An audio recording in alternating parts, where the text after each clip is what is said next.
안녕하세요. 엘심TV 엘리엇입니다. 지난주 저는 좀 슬픈 기사를 봤는데요. 바로 여차하면 한국 뜬다. 6억짜리 미국 이민 티켓 구입 행렬이란 제목의 기사입니다. 요즘 자산가들에게 투자 이민은 제2의 인생보험이라는군요.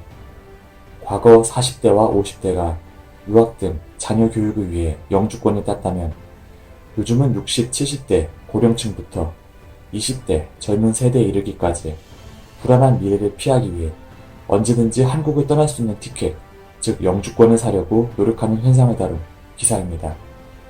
기사에 따르면 중소기업을 경영하는 이모 씨는 열심히 돈을 벌고 세금도 잘 냈다.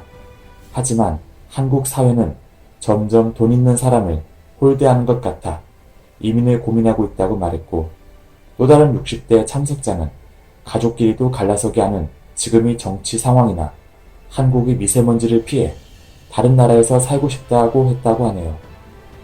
이민에 따른 비용 부담이 크다 보니 20대는 아예 부모의 도움을 받아 이민을 떠난다고도 합니다.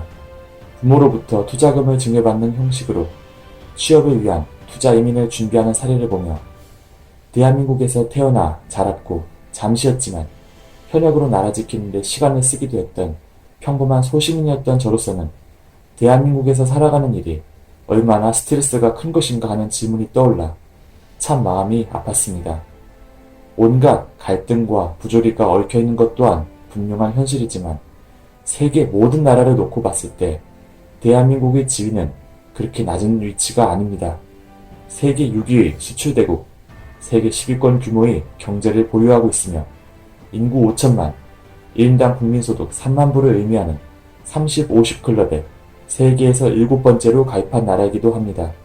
세계 공적 개발 원조, 그러니까 ODA 수혜국에서 출발해 순원조 제공국으로 바뀐 사례 또한 사실상 대한민국이 유일합니다.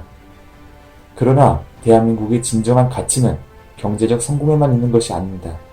바로 이러한 경제적 성공을 일구면서도 자유와 민주주의, 그리고 이를 바탕으로 하는 시장경제를 서구권을 제외한 아시아, 아프리카 등 제2세계, 제3세계 인접권에서 가장 서구적으로 구현하고 있는 인구 1000만 이상의 거의 유일한 국가라는 것입니다.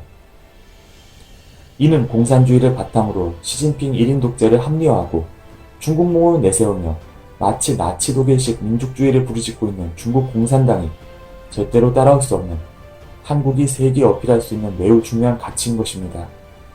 우리 주변국을 찬찬히 살펴본다면 이를 더 분명히 알 수 있습니다.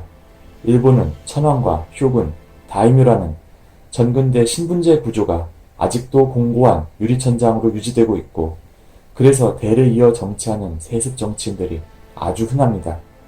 중국은 시진핑 1황제, 1당 체제, 러시아는 푸틴 독재 영구집권, 북한은 거기에 한술 더 떠 3대 세습 주체사상의 유사종교 집단입니다.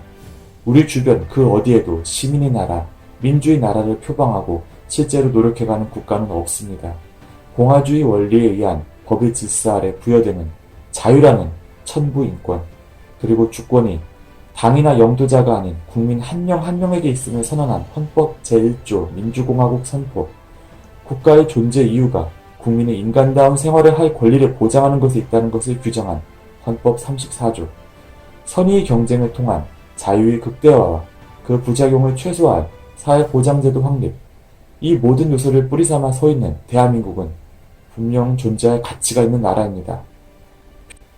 비록 상위법 등으로는 명문화된 규정이지만 실제로는 펼쳐지지 않아 발생하는 이런저런 모순들이 있다 하더라도 대한민국이 보존하고 있는 이러한 법안에서의 자유, 민주주의, 선의의 경쟁, 시장 경제라는 가치의 틀에서 모순점을 논의하고 사회 객체에게 열린 기회를 주는 방향으로 해결해 나가는 것이 옳을 것입니다. 미세먼지를 줄여보겠다며 국가가 나서서 대대적으로 보조금을 지급하며 전기차를 보급하면서 정작 그 전기차 충전에 사용되는 전기를 석탄 발전소로 충당하는 식의 중국식 1인지상 1당 사회주의 체제의 방법론으로는 결코 대한민국의 내부 갈등이나 모순을 해결할 수 없습니다. 대한민국은 가치가 있는 나라입니다. 가치 속에 내재된 본질을 흐리면서 사육을 공익으로 바꾸어 혼란을 가져오는 움직임들은 분명 가치에 대한 회의와 의문을 불러일으키기도 합니다. 그러나 그러한 혼란은 결국 가치의 참 정의를 되새겨보고 가치를 살려나가는 쪽으로 해결해야 합니다.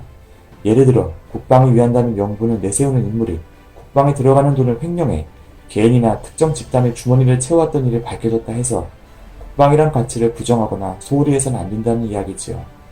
만약 혼란을 활용해 사회를 지탱해왔던 가치를 부정하고 파괴하거나 바람직하지 못한 새로운 가치를 만들어 강요한다면 혼란은 결국 새로운 질서, 통제로서 해결될 것이고 필경 절대 다수의 불행으로 바뀌게 될 것입니다.